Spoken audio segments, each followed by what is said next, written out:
Marc 6, Jésus marche sur l'eau. 45. Aussitôt après, il obligea ses disciples à monter dans la barque et à le précéder sur l'autre rive, vers Bethsaïda, pendant que lui-même renverrait la foule. Quand il eut pris congé d'elle, il s'en alla sur la montagne pour prier. Le soir venu, la barque était au milieu de la mer, et Jésus était seul à terre. Il vit qu'ils avaient beaucoup de peine à ramer car le vent leur était contraire. À la 4e veille de la nuit environ, il alla vers eux marchant sur la mer et il voulait les dépasser.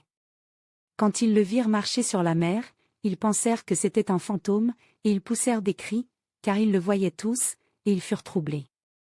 Aussitôt Jésus leur parla et leur dit, « Rassurez-vous, c'est moi, n'ayez pas peur. » Puis il monta auprès d'eux dans la barque, et le vent tomba.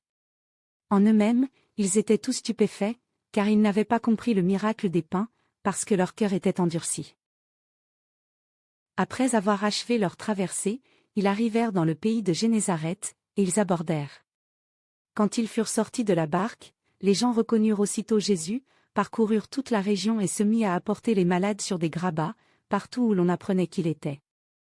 Partout où il entrait, village, ville ou campagne, on mettait des malades sur les places publiques et on le suppliait afin de toucher seulement la frange de son vêtement. Et tous ceux qui le touchaient étaient délivrés.